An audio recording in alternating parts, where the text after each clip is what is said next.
Bom dia, Deus abençoe a todos, sejam todos bem-vindos, a paz do Senhor. Somos da Quarta Igreja Presbiteriana Renovada de Osasco, Família em Oração. Nós estamos aqui fazendo o estudo bíblico sobre a segunda carta de Paulo aos Coríntios. Já vamos dar sequência hoje à parte 2. Eu vou fazer uma oração aqui para a gente estar começando os nossos trabalhos. Aí depois eu vou passar a palavra aqui para o Edgar, que está conduzindo aí esse estudo para a gente, e aí a gente vai dando sequência, tá bom? Então vamos orar. Senhor meu Deus, obrigado, Pai, por estarmos aqui reunidos na Tua presença. Pedimos que o Senhor esteja presente, conduza aqui nosso estudo. Pedimos que o Senhor capacite, Senhor, a mim, o Edgar, para que a gente conduza adequadamente os seus estudos de acordo com o que o Senhor tem para todos, que seja o Senhor através do Espírito Santo e não nós. E pedimos também que o Senhor abra os ouvidos e capacite, Pai, para todos nós, para entendermos a mensagem que o Senhor tem para nós. Abra os nossos ouvidos, Senhor, e o nosso coração, para que a tua mensagem chegue de acordo com o seu propósito para cada um. Abençoe todos que também vão ouvir essa mensagem. Abençoe-nos todos, Pai. E eu te oro a ti em nome do Senhor Jesus. Amém. Amém. Bom, então, agora eu só enfatizando aqui, antes de passar aqui para o Edgar, né? A gente já começou a estudar a segunda carta de Paulo aos Coríntios. Então, a gente está fazendo aí uma introdução, como é de costume a gente fazer uma introdução, né? A gente entender o que tem na carta, a gente entender um contexto da carta, entender o que estava acontecendo. Por que é muito importante esse papo inicial que a gente vem fazendo, né? Para que a hora que a gente comece a ler, a gente tenha um melhor entendimento. A gente entende por que está sendo escrito aquilo, para quem, qual é o momento, qual é a mensagem. E aí, quando a gente já começa na leitura, a gente já fica mais fácil. Então, hoje a gente vai terminar, o Edgar vai terminar, e a gente estava falando domingo passado ainda algumas coisas, né, um resumo do que tem lá na carta. E depois do término do resumo, nós vamos começar na leitura propriamente dita e vamos estar comentando os versículos, né? Lembrando que a gente acabou de estudar a primeira carta aos Coríntios, né, onde Paulo focava nos problemas da igreja, ele orientava os problemas da igreja, então o foco era nos problemas que tinha a igreja e ele estava orientando como fazer, né, como solucionar. E agora o foco dessa segunda carta é mais um foco no relacionamento dele com as pessoas, dele com a igreja, né?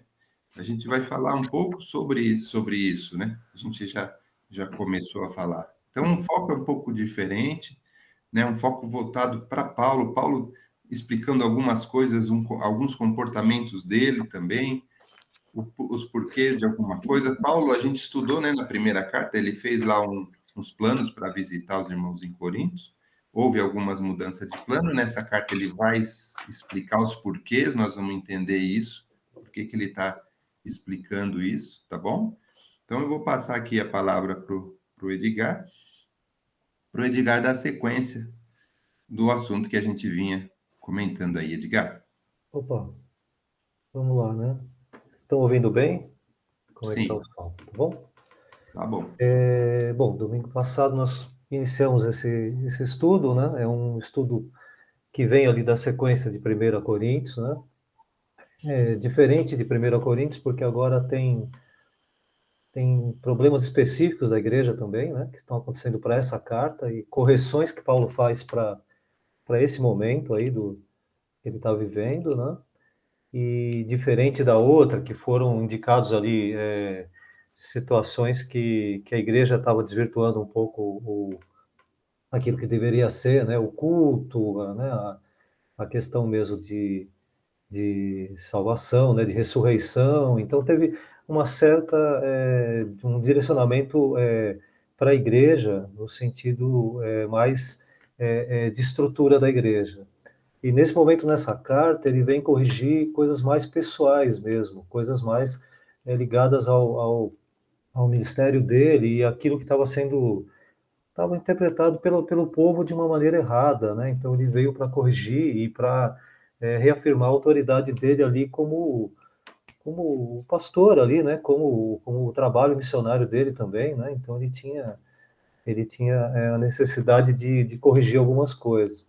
Então é uma carta que eu tinha falado no domingo passado, bem específica. Ela tem, diferente das outras cartas, um aspecto biográfico quase, né? Pessoal de Paulo, contando do que ele vivia, contando daquilo que ele sofria, né?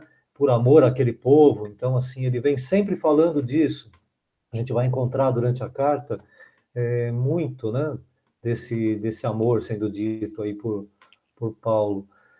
A gente tem ali, né, posicionamento, a gente sempre revê, segunda carta a Coríntios, primeiro, a gente tem Romanos, Coríntios, aí tem a segunda carta, que também a gente vai ver mais para frente que houveram ali algumas cartas também que não foram, não estão no cânon, né, não estão ali como primeiro, segundo, terceiro, quarto de Coríntios, mas são duas cartas que foram escritas entre esse tempo de Coríntios ali, e elas também provocaram algumas situações em que ele veio a corrigir na carta, e né, na segunda carta a Coríntios. Então a gente vai ver tudo isso durante o estudo, né? Paulo estava em Éfeso, como a gente já viu, estava indo para Macedônia, né? Ele estava sofrendo muito em Éfeso, muitas pressões por uma questão de que Éfeso era uma região de muita mística no ar, muitas igrejas que, por adorarem deuses ali, não estavam aceitando mesmo aquilo que Paulo falava naquela região, né? Então, foi uma situação bem complicada para ele. Ele vai citar na carta aquilo que ele passou em Éfeso e por que também, de tanto sofrimento, porque ele acabou também indo, não só por isso, né? Ele foi para Macedônia por um apelo deles lá, para que estivesse com eles lá naquele tempo, né? Então ele que passasse na Macedônia antes de ali, né, para Coríntios. Ele acabou indo para lá e aí ele teve né, o desenrolar todo da carta que a gente vai seguindo. Essas divisões básicas, né, na parte de 1 a 7, essa reconciliação com aquele povo que estava com problemas com ele diretamente, ele tinha que se reconciliar para que tudo isso fluísse de uma maneira mais tranquila, né? E ele pudesse continuar passando o evangelho e continuasse tendo esse respaldo para poder levar esse evangelho e era legítimo porque ele estava mostrando aquilo que ele estava fazendo, né, para esse evangelho, né, durante a vida. Ele teve que se manifestar no sentido de falar: eu tenho feito e por amor e pelas misericórdias de Deus feito, né, muitas coisas para essa obra de Deus e que eles entendessem isso tudo que estava acontecendo, né? Ele vai, de repente, em determinado momento, também falar da generosidade que havia sido esquecida por aquele povo, no sentido de ajudar os necessitados daquela época, né? Assim como serve de exemplo para nós hoje em dia, também temos essa visão de reino e não nos pautarmos somente, olha, eu estou na igreja presbiteriana renovada. Não, essa visão de reino em que você ajuda aqueles que são de Cristo também, aqueles que estão professando a mesma fé, né? Às vezes a gente, não, mas eles são de outra denominação, são de outra doutrina, outro. Não, mas nós estamos no mesmo reino de Deus professando a mesma fé. Então ele queria essa generosidade independente de que região estava e que igreja estava sendo, né, ajudada ali, né? E esse desafio todo também que a gente vai falar um pouquinho no final, no sentido de estar restabelecendo o ministério dele com força e mostrando aquilo tudo que ele tinha feito na vida dele, né? Nós vamos falar um pouquinho aí, durante esse tempo todo do estudo, essa questão do relacionamento. Ele vem falando muito desse relacionamento, né, dele com Coríntios. Então, o que o líder, né, precisa deixar muito claro diante aqueles que estão sendo, estão debaixo dos cuidados dele, né? Então, ele sempre frisando esse amor, né? Essa preocupação com eles, né? Mesmo que eles estejam dando trabalho, né? Então, a gente também isso vai servir muito para a gente que possivelmente vai liderar um grupo na igreja, ou o pastor ali, ou o Vânia, ou o pastor que está ali, que estão um pouco à frente, ou quem está líder de um grupo de jovens, ou um grupo de casais. Possivelmente nós vamos enfrentar diferentes posicionamentos, pessoas que acham que você não está muito bem, pessoas que acham que você não sabe falar muito bem, que você não é muito bonitão, que você não é muito, não posiciona as palavras muito bem e tal. E aí você sempre frisando pelas misericórdias de Deus, né? Porque Deus nos sustenta, aí sim posso falar desse evangelho e da forma que eu posso, né? Mesmo que talvez não tão assim eloquente, que chega e fala e tal, mas que seja uma coisa verdadeira e seja profunda no sentido do conhecimento da palavra, ou do conhecimento, ou do andar com Deus mesmo, né? De buscar Deus. Então, isso tudo passa a ter sentido. E ele vem falando, Paulo, ali, desse relacionamento durante a carta, né? Ele também fala do esforço para você se manter, né? Do que depender de você, né? Faça o possível para viver bem com esse povo, mesmo que eles não sejam tão amistosos e não estejam tão assim, né? Tente restabelecer essa paz, que é o que ele buscava entre ele e esse povo, que até mesmo não o aceitava durante um determinado tempo. Então ele vem ali falando, né, da preocupação e da tristeza que ele teve ali ao encontrar, ao saber que aquele povo estava contrário às coisas que ele estava falando, a maneira que ele estava conduzindo algumas coisas. Então, sempre buscando essa paz, que não é fácil, né? Relacionamento entre pessoas, diferentes posicionamentos, mesmo que professando a mesma fé. Então, às vezes a gente fala, eu estou na igreja e todos, né? Estou na igreja e todos são da mesma igreja, todos têm, mas tem alguém que tem um pensamento um pouquinho diferente. Um observa uma coisa, outro observa a outra. Então, sempre tentando mostrar que, pelo amor de Deus e pelas misericórdias de Deus, né, você continua seguindo e tem feito com amor isso tudo que você faz dentro da igreja, né? Num determinado momento ali também ele vai falar sobre essas ofertas que foram ali doadas, foram dadas pelos macedônios, foram também pelo povo de Acaia, e também que fosse pelo povo de Corinto, né? De uma maneira generosa, e não sendo dado porque alguém falou dê a oferta, né? Então, isso criando essa sensação de unidade, né?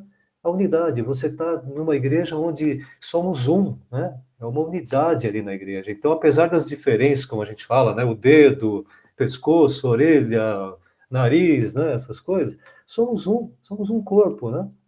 E essa unidade que Paulo vem falando na questão de ajudar uns aos outros, né? É como se o corpo falasse, eu não quero esse dedinho aqui, porque não serve para nada. Eu não quero ele. Vamos desprezar ele, vamos ver até ele desaparecer. E não é assim, né? Todo o corpo vai sentir. Então, todo o corpo tem que ajudar para que tudo funcione de uma maneira mais sincronizada e mais interessante para quem está observando a igreja, né? E aí também ele vai, lá mais para frente, falando da autoridade dele, frisando isso tudo de uma forma especial e tentando passar essa autoridade vinda de um resultado de um amor que ele tinha por aquele povo. No domingo passado nós comentamos que o pai, a mãe, quando tem um filho com problemas, que é mais difícil trabalhar, é mais difícil o trato com ele, né, um pouquinho mais, mas parece que aquele amor aumenta para aquele filho, né? Aqueles outros que estão tranquilos, o pai fala, esses aqui estão bem, deixa eles ali que eles estão entendendo o que eu estou falando, né? Mas esse aqui que me dá esse trabalho, eu trago ele para perto, eu busco, eu vou até o fim por ele, pelo amor que eu tenho por aquele filho que me dá mais problema. E Coríntios foi problemático para ele, né? Foi uma igreja problemática, ele tinha muito amor por aquela igreja.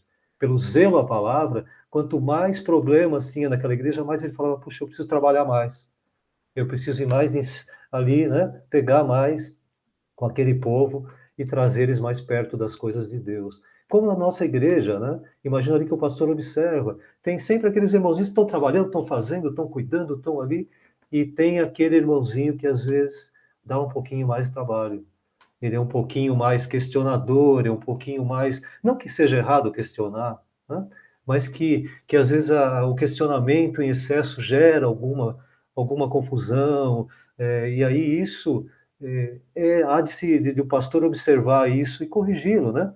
De uma forma amorosa, para que isso tudo seja uma coisa que não seja o mais importante para aquele que está na igreja, e sim a função dele na igreja, o porquê ele está ali, né? Porque Deus o chamou para estar ali dentro, porque Deus o resgatou, porque Deus trouxe ele para aquela igreja, para que ele fosse um instrumento para ser usado, não um instrumento bonito que fica dentro de uma estante, uma cristaleira, onde lá ninguém mexe, né? Não, tem que ser usado. Então, Paulo vem falando ali da autoridade dele, desse amor, para corrigir esses que estavam dando esse trabalho todo, né? Nós falamos rapidamente, eu vou falar rapidamente de os destaques, né? Então, a gente chama até de chavões, mas são palavras importantes que a gente repete no dia a dia na igreja, né? Da minha graça te basta, o amor de Deus nos constrange, aí vai, são coisas que a gente acaba repetindo e que é bom saber do contexto disso tudo, né, que a gente vai estudar nessa carta, né? Nós já falamos no domingo passado. Temos esse índice, com essa mudança de planos que Paulo fez, né, durante esse tempo aí, né, durante a carta, e a gente vai explicar o porquê, né, e as condições que levaram ele a mudar de direção naquele momento, e que não foi muito bem entendida pela igreja.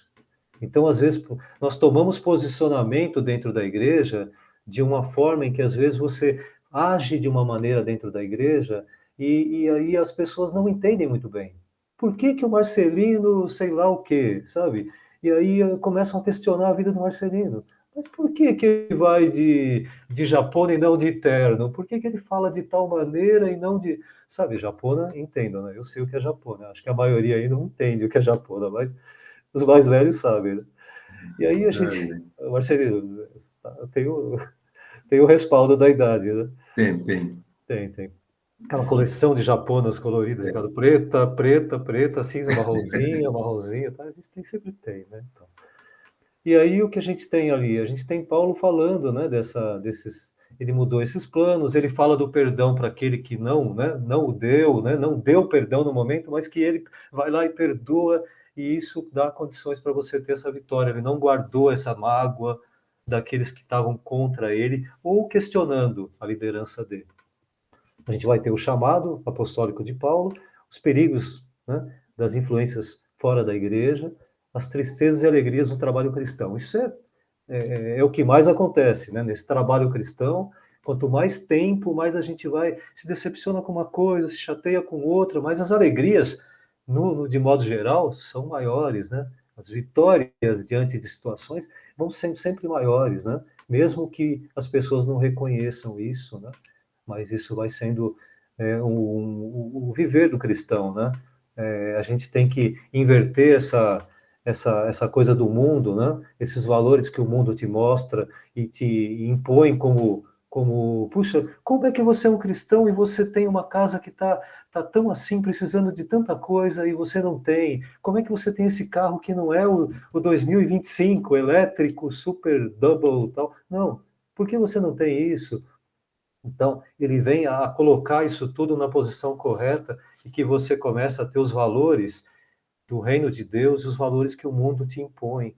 Então, você começa a ter a preocupação e o seu tesouro não está no dinheiro que está guardado no seu guarda-roupa, na sua conta, e sim, o seu tesouro está ao resgatar ou ajudar ou trabalhar na obra com esse dinheiro, ou mesmo trabalhar, investir na vida de alguém, no sentido mesmo de tempo, né? O valor disso tudo, e isso tudo é que dá retorno, isso tudo é uma prosperidade, como se diz, né? E não aquilo tudo que você consegue juntar lá no banco, aplicado em CDBs e tudo mais. Isso também faz parte, né? Faz parte do dia a dia da gente, porque a gente quer dar boas coisas para os filhos, para os netos, né? Para os amigos até, né? Para aqueles que estão próximos. Então você, ao pensar no próximo, você também, quando você pensa em si próprio, você pensa na sua vida, você pensa no seu prosperar. Quando você tem um pensamento cristão, ao prosperar você já está ajudando. Você, quando cresce, você leva muitos junto ali com você, né? Você leva muita gente também a prosperar por perto, ao você se preocupar com os outros. Então ele vai falar ali das ofertas daqueles que estavam necessitados ali, né? tentar ir um pouco mais rápido para a gente tentar entrar já. Aqui também eu vou falar rapidamente, porque a gente vai ver isso tudo no estudo, né? Mas entre meio dessas cartas, das duas cartas que a gente já estudou, a primeira e a segunda, Paulo também escreveu uma carta, a qual eu te falei agora, que gerou uma situação também, porque foi uma carta dura à igreja que estava lá em Corinto, então ele foi também de uma maneira um pouco mais incisiva ali, um pouco mais dura também, um pouco mais, né? E aí isso tudo gerou situações que ele também teve que reagir com firmeza. A gente vai ver tudo isso, defendendo a autoridade dele.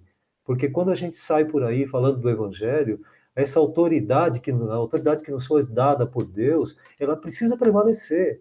Porque às vezes a pessoa, não, eu não sei nada, não, eu não sei não, mas eu estou aqui pelas misericórdias, e começa a ficar tão humilde que chega uma hora que as pessoas vão até embora perto de você, nem querem ficar perto de você de tão, né?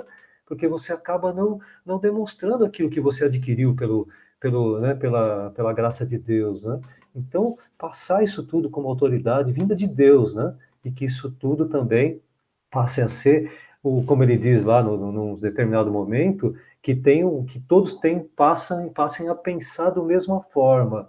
Então, da mesma forma que o líder, aquele que tem autoridade vinda de Deus, inspirada por Deus, e quando você passa para aqueles que estão por perto, eles também passam a pensar de uma forma muito próxima daquilo que você está falando, e isso sim gera essa semelhança com Cristo, porque você começa a passar aquilo que veio de Cristo, e aqueles que também estão ouvindo passam a também pensar da mesma forma, porque vem autenticidade naquilo que você está falando, que é vinda de Deus. Então, isso dá credibilidade ao falar da palavra. Então, Paulo vai falar muito isso, né?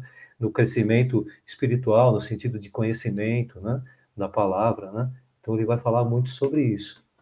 A gente vai ter aí partes muito importantes. Eu vou gastar esse tempinho aqui para a gente estar alinhavando todo o livro, porque quando a gente entrar na leitura, que então, possivelmente ainda vamos entrar hoje, nós vamos ter ali, vamos começar a lembrar um pouquinho dessas mensagens que Paulo vem ali passando para a gente, fala, puxa, o Edgar e o Marcelino já comentaram um pouco lá no começo sobre isso. Ah, então isso que é ser amigo, né? O que era inimigo de Deus agora é amigo. Ah, agora eu estou entendendo aqui, né? Uma condição natural de pecador é o inimigo de Deus, e de repente você muda isso tudo, né? E se aproxima de Deus, então essa parte humana vai ficando um pouquinho, né? E aí você começa a viver de uma forma mais espiritual. Isso torna você esse amigo de Deus, você anda próximo. Para você andar com alguém, você se sentir amigo dele, e ele amigo de você, você precisa andar com ele, nem que seja de uma forma digital ou de uma forma próxima, física, mas você precisa andar com ele, né? Como diria lá, todos falam aquela colocação de você precisa comer 1 quilo de sal, né? E para comer 1 quilo de sal demora, né? Porque você não pode jogar tudo de uma vez, você vai às pitadinhas, tal. Então a amizade você vai desenvolvendo, vai criando esse vínculo. E com Cristo, cada dia ali, no dia a dia, você vai aumentando tudo isso. Então você vai se tornando amigo de Deus. Tô com Cristo aqui. Falei com ele hoje, falei com ele no final do dia. Amanhã de manhã, se ele permitir, vou falar com ele amanhã, se eu estiver por aqui. E aí vai, a gente vai seguindo. Então isso nos torna amigos, essa parceria. E ele vai falar isso tudo, né? Ele vai falar de pobres em ricos, quando ele fala de Cristo, como morreu e como o que ele passou, né?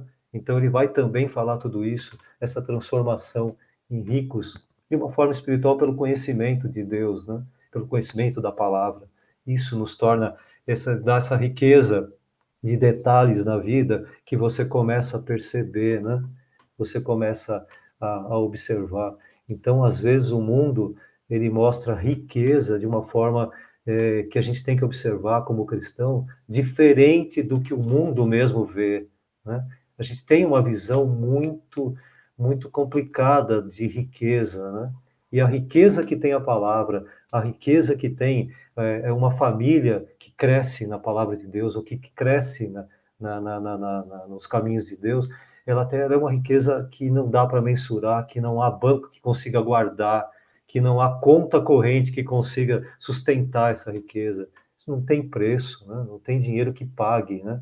Então, tem algumas coisas que Deus começa a nos mostrar, nessa carta, que tem um valor imenso, né? É uma carta muito rica, né?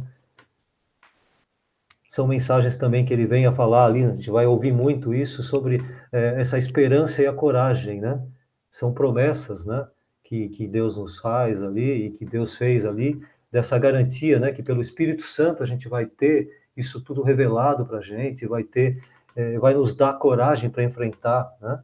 Essa vida, como deu para Paulo lá em Éfeso, quando ele estava indo para Macedônia, né? Quando ele estava indo para a viagem missionária, quando ele parou em Troade, a gente vai ver muito, é muito interessante. Ele falou: puxa vida, e agora? Eu não vejo o Tito aqui, eu não sei como é que está a situação lá em Corinto, estou preocupado com aquele povo. Eles estão com problemas e estão também duvidando daquilo que eu disse ou da minha autoridade, né? Então ele estava tão preocupado. Então, enquanto ele não recebeu notícias boas, lá ele não sossegou, ele estava angustiado ali, né? Ele estava bastante angustiado. Então isso é bem interessante. Ele vai falar também dessa alegria e generosidade. Uma coisa fundamental, né? Que ele vai mostrar também, essa coisa da generosidade com alegria, né?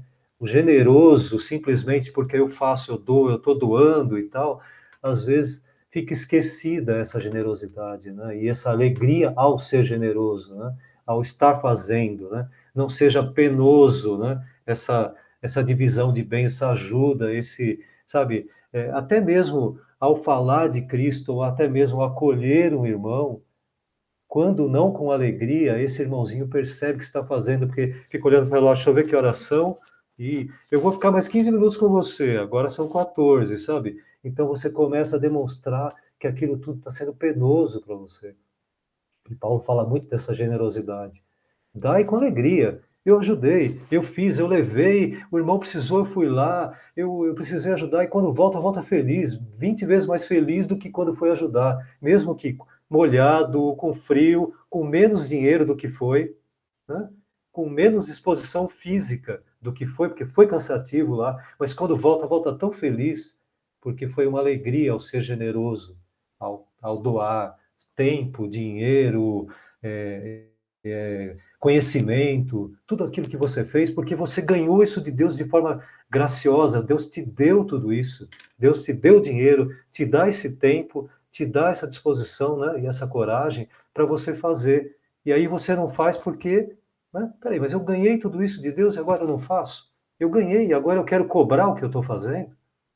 Eu quero cobrar isso, eu quero cobrar para levar, eu quero cobrar para isso, eu quero cobrar. Não, peraí, isso tudo eu ganhei de Deus, né? Então, ele tenta mudar esse paradoxo entre, né, você tá próspero ou não. Então, é muito interessante. Busca de santidade também, ele vai falar um pouco, que é também bem interessante, porque senão não tem muito sentido, né? E acho que aí, depois dessa correria inicial aí, né, Marcelino, dá para a gente possivelmente já, né, entrar aqui nos textos de leitura, e a gente já entra nesse texto de uma forma um pouquinho mais já alinhavada, né, com as ideias do que Exato. Paulo tinha lá, né? Você quer comentar alguma coisa, Marcelino, sobre a introdução ali do texto? Tá. Não, eu até não queria comentar, mas aproveitar e ler o primeiro capítulo, porque agora, quando a gente vai ler, vai começar a aparecer e a gente entender, né? Sim. Aqui no capítulo 1 ele está falando muito de sofrimento, nós vamos entender por quê. Você quer, Ele você está quer, né? falando, ele está falando da viagem dele, a gente vai tá entendendo por quê. Então, agora, com essa introdução, fica bem mais fácil da gente começar a entender, né? Sim, Então, a sim, minha sugestão é que a gente lê aqui o primeiro capítulo, né? A gente preste bastante atenção na leitura, porque muitas fichas vão caindo durante a leitura.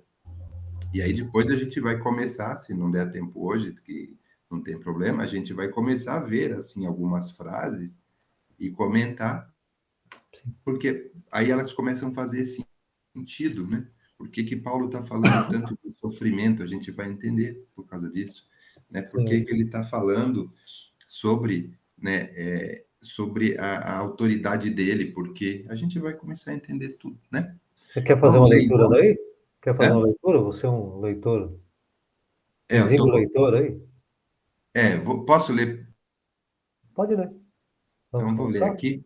Se alguém quiser comentar também alguma Se coisa, alguém quiser falar alguma coisa antes de eu Ou a ler, gente fica à vontade. segue, ou querem comentar quando estivermos na leitura, depois da leitura, também pode ser, vocês que sabem. É. Por Então, fila, assim, um de cada vez, né, Marcelino? então vou contar até 1238. Se Tem ninguém que, falar, vou começar então, tem que ó. ser cada um de cada por vez, 1, senão, tá bom, pronto. 1, 1238. Pronto. No 3 a gente vai. 3, vai, vamos lá. 3. 3. Então Ó, vamos lá, pastor, versículo 1. o pastor Vamos lá. apareceu, acho que ele ia comentar alguma coisa. O pastor Quem? apareceu lá. O pastor, Quem? acho que vai, o pastor tá com cara de quem vai comentar alguma coisa lá. Ah, é? Tá com cara lá. Quer falar alguma coisa, pastor, antes de eu ler Tá, o primeiro tá com o capítulo? microfone fechado, mas pede para ele. Aqui, né? Senão não funciona. Aí, pastor. Estava vendo aqui sobre a carta, que o esboço dessa carta, né? É aquilo que nós vamos aprender. Então, é interessante fazer um apelo para a igreja, para que todos possam estar bem atentos, né, a essa carta também, que é tão importante, né? A primeira coisa que a carta fala é que Deus, como Pai consolador, ele consola e ele é misericordioso, né? Começa por aí, né? Então, semana que vem, acho que não, né? Ano Semana que que vem vem não vai tem. ser presencial, né? A outra Ah, é. semana que vamos Semana que começar, vem não vai ter pra- por conta é, do. isso. Aí nós vamos observar a primeira parte aqui que vamos ver, que o Paulo retrata, né? A misericórdia de Deus e ele como consolador, aquele que nos consola no momento que mais nós precisamos. Esse é o nosso Deus. Amém. Sim, Pode continuar, amém. pastor. Amém. Então eu vou ler aqui, pessoal, mas não esqueçam que seria bom também fazer a leitura, né? Anotar alguma frase aí que te chama atenção para trazer, né, nas próximas aulas aí para colocar para a gente explicar. Então vamos lá. Oi.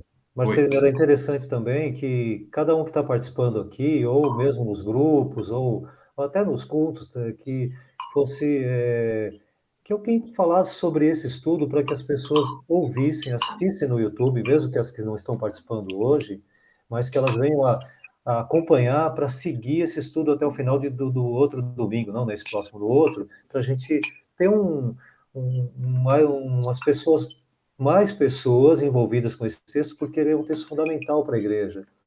Né? Esse texto, tanto quanto o de 1 Coríntios, quanto esse. Então, era interessante que todos estudassem esse texto, pelo menos boa parte da igreja, né? Então, que eles consigam assistir a primeira aula, para poder seguir as próximas. Né? Então, fazer uma divulgação, o boca a boca ali, o passar de Sim, um para um, né? E aí a gente vai chegar a mais pessoas, né? Da igreja, né? sim. Divulgar. Tá bom? Amém. Então vamos lá, pessoal. Versículo vai do 1 até o 24. Então vamos ler. Versículo 1. Paulo, apóstolos de Cristo Jesus, O pela pastor está vontade com o de Deus. microfone aberto. Oi? Microfone aberto do pastor. Aí, fechou. Ah, tá bom. Versículo 1. Paulo, apóstolos de Cristo Jesus, pela vontade de Deus, e o irmão Timóteo, a igreja de Deus que está em Corinto, e a todos os santos em toda a Caia, graça a vós outro e paz da parte de Deus, nosso Pai, e do Senhor Jesus Cristo. Bendito seja o Deus e Pai de nosso Senhor Jesus Cristo, o Pai de misericórdias e Deus de toda consolação. É Ele que nos conforta em toda a nossa tribulação, para podermos consolar os que estiverem em qualquer angústia, com a consolação com que nós mesmos somos contemplados por Deus. Porque assim como os sofrimentos de Cristo se manifestam em grande medida a nosso favor, assim também a nossa consolação transborda por meio de Cristo. Mas se somos atribulados, é para o vosso conforto e salvação. Se somos confortados, é também para o vosso conforto, a qual se torna eficaz, suportando vós com paciência os mesmos sofrimentos que nós também padecemos. A nossa esperança a respeito de vós está firme, sabendo que, como sois participantes dos sofrimentos, assim o sereis da consolação. Porque não queremos, irmãos, que ignoreis a natureza da tribulação que nos sobreveio na Ásia, porquanto foi acima de nossas forças, a ponto de desesperarmos até da própria vida. Contudo, já em nós mesmos, tivemos a sentença de morte, para que não confiemos em nós, e sim no Deus que ressuscita os mortos, o qual nos livrou e livrará de tão grande morte, em quem temos esperado que ainda continuará a livrar-nos, ajudando-nos também vós, com as vossas orações a nosso favor, para que muitos sejam dadas graças a nosso respeito, pelo benefício que nos foi concedido por meio de muitos.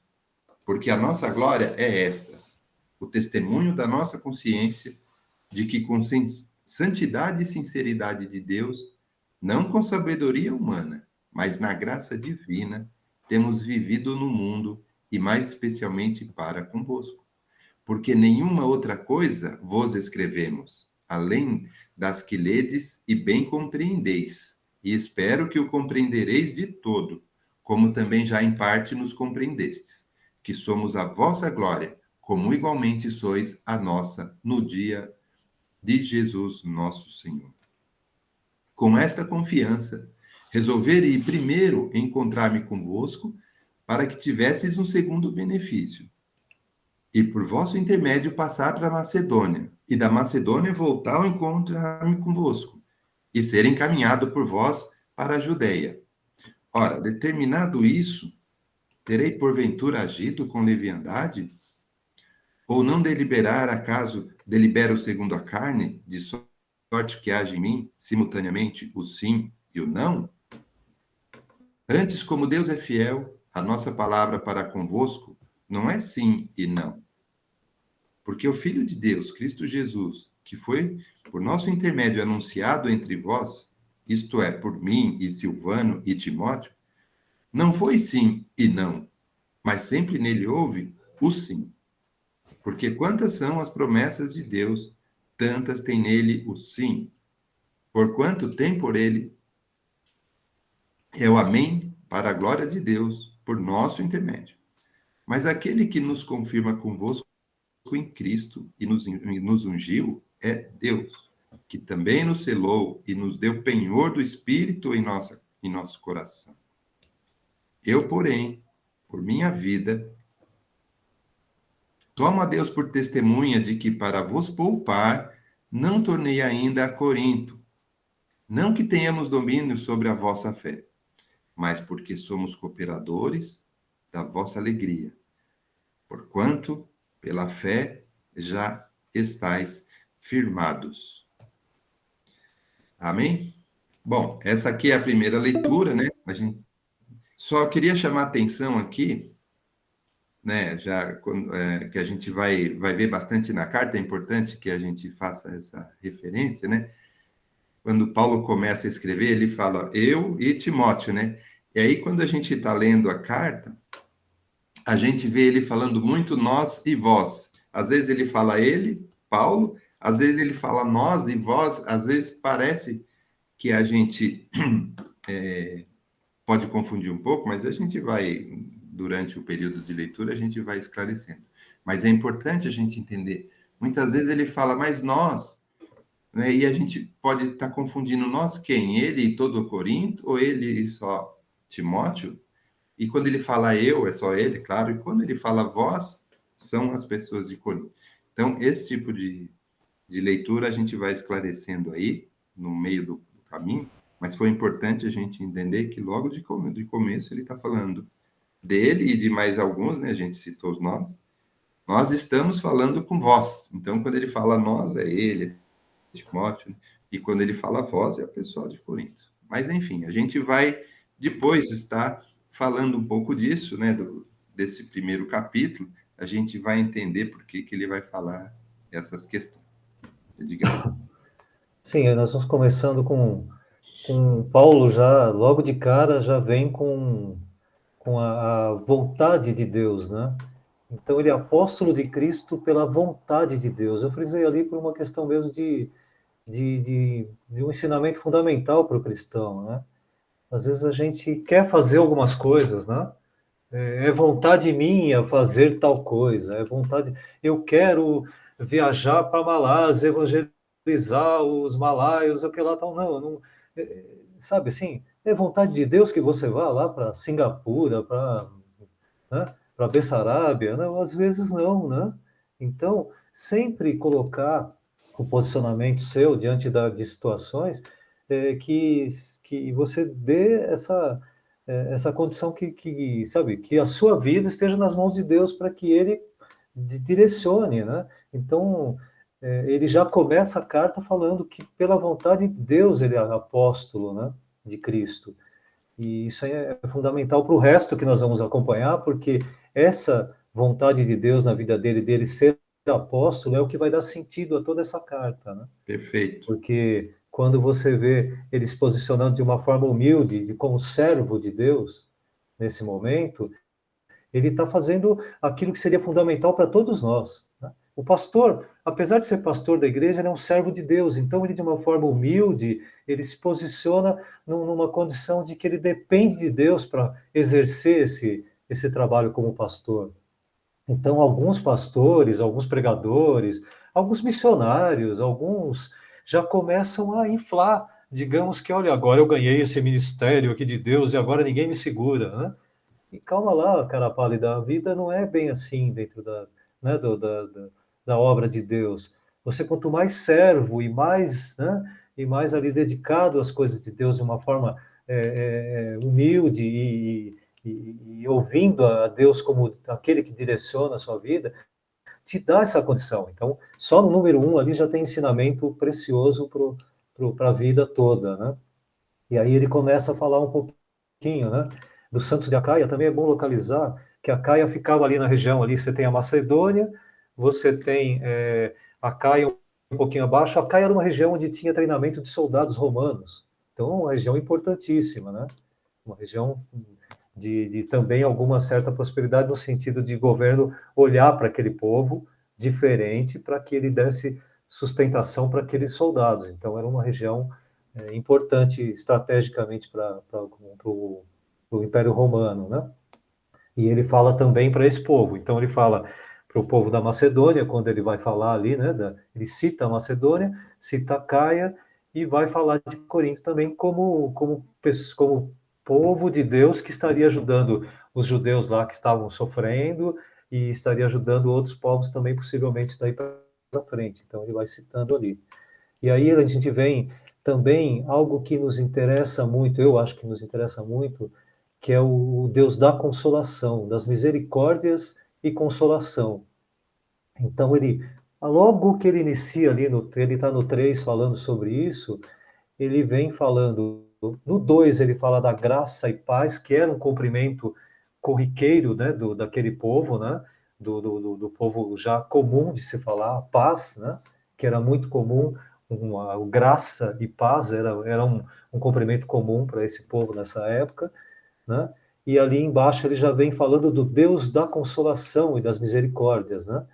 Então, assim, ele já vem contando aquilo que ele precisou muito ali, né? Ele precisou muito dessa consolação e pelas misericórdias de Deus ele continuou, apesar de sofrendo em Éfeso barbaridades lá, né? Depois a gente vai ver ali do que ele sofreu fisicamente, né? Depois a gente vai ver até em números, né? Depois a gente vai explicar questão de quanto significava quarentenas e o que era ser chicoteado por gentil ou judeu. Então, não foi fácil, né? Então passou fome, nudez, passou dores, né? Passou dificuldades nas viagens missionárias que ele teve. Então não foi fácil, né? Pastor, olha aí. Tá sem som, pastor. Logo no início aqui, já temos aqui ensinamento para nós maravilhoso, né? Do versículo 3, o 4, né? Ele fala assim, é ele que nos conforta. Olha só, a primeira coisa que Paulo fala aqui, logo no início da carta, olha, é ele, viu?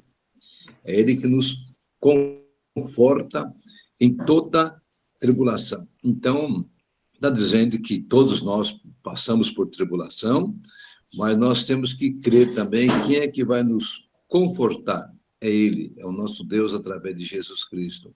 Então, Paulo já dá uma palavra para nós assim, olha, se anime, viu? Todos nós passamos, sim, por lutas, tribulações, olha, mas ele é que nos conforta.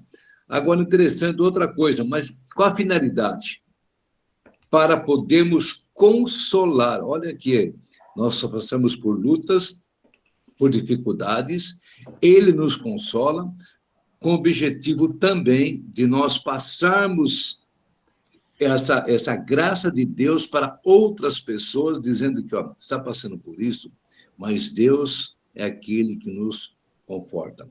Então, Paulo, logo no início, no versículo 4, já dá um grande ensinamento para nós. Quem é esse Deus? O Deus é que nos consola no momento da tribulação, com o objetivo de nós passarmos essa graça, essa bênção, passarmos que esse Deus que eu creio é um Deus que nos consola.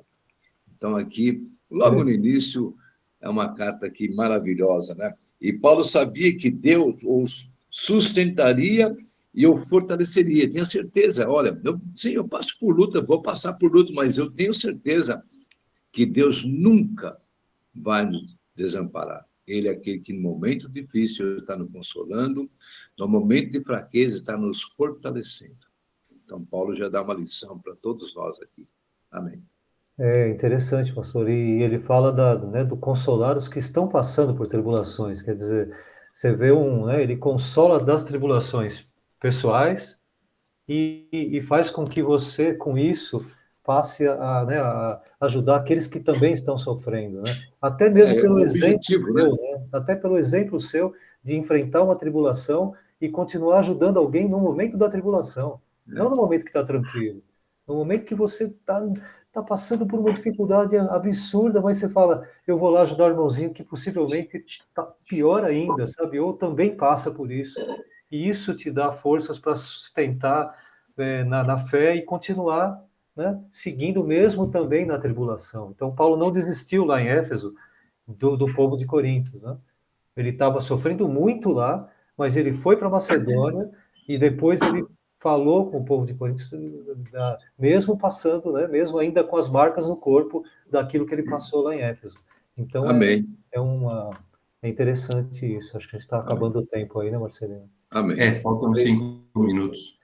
Pode Só ir. os 5 aqui, deixa eu só fechar os 5 aqui, que aí a gente vai daí para frente.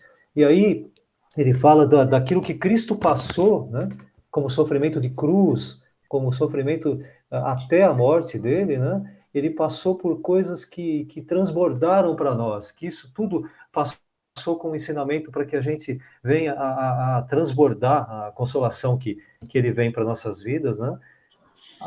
Baseado naquilo que Cristo viveu. Então, quando você vê o que ele fez por nós, por que não fazemos também pelo próximo? Porque Cristo nos fez, né, sofreu por nós, e por que não também trabalharmos pelos que estão sofrendo também, né? Então, é algo que transbordou de Cristo para nós, e nós podemos transbordar isso para os próximos também, né? Amém.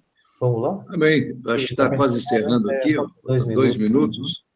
Acho que eu vou orar já. Vamos lá. Então, que essa palavra, né, nessa manhã de domingo, fique para nós.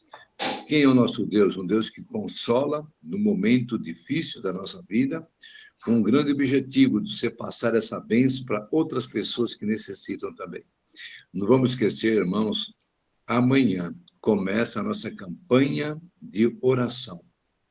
Então, todos nós vamos estar lá, e Deus promete muitas bênçãos para aquele que for lá persistente na oração. Eu sempre digo que é importante, não no primeiro dia apenas, mas você terminar a sua campanha. Então, faço um apelo a todos, a igreja, para que esteja presente nesse momento difícil que o Brasil está passando, a igreja também está passando, mas temos certeza que a vitória é certa, como disse Paulo aqui. Nós passamos por tribulações, por luta, mas Deus é aquele que nos consola e nos fortalece. Pai amado, muito obrigado, Deus, por essa escola bíblica dominical. Obrigado pelo ensinamento da tua palavra, Pai amado. Pai amado, muito obrigado por tudo. Deus abençoe Edgar, abençoe para Marcelino, abençoe todos que estão assistindo e que vão assistir. Pai amado, se porventura alguém está precisando de um milagre, Pai amado, ao ouvir essa mensagem, receba que o nosso Deus é um Deus que nos ajuda no momento da tribulação, com um grande objetivo, nós repassarmos essa bênção para outras pessoas. Pai amado, que nós jamais possamos murmurar, mas agradecer por tudo que está acontecendo, o que vai acontecer. Obrigado por tudo, Deus. Abençoa o culto de hoje, Pai. Pai amado, é a campanha que nós vamos iniciar. Deus, que haja o mover do Teu Espírito Santo a partir de segunda-feira, Pai. Deus amado, que milagres, cura, Pai amado, esteja acontecendo nessa campanha, em nome do Senhor Jesus. E a graça do nosso Senhor e Salvador Jesus Cristo, o grande amor de Deus e nosso Pai, a eterna e bendita consolação do Espírito Santo esteja sobre todos nós que participam dessa reunião, em nome de Jesus. Amém. Amém. Shalom, Adonai. A paz do Senhor. Fica na bênção. Senhor. Bom domingo a todos. Deus Amém. abençoe a todos. É hora de correr Paz, com Senhor. o frango. Vamos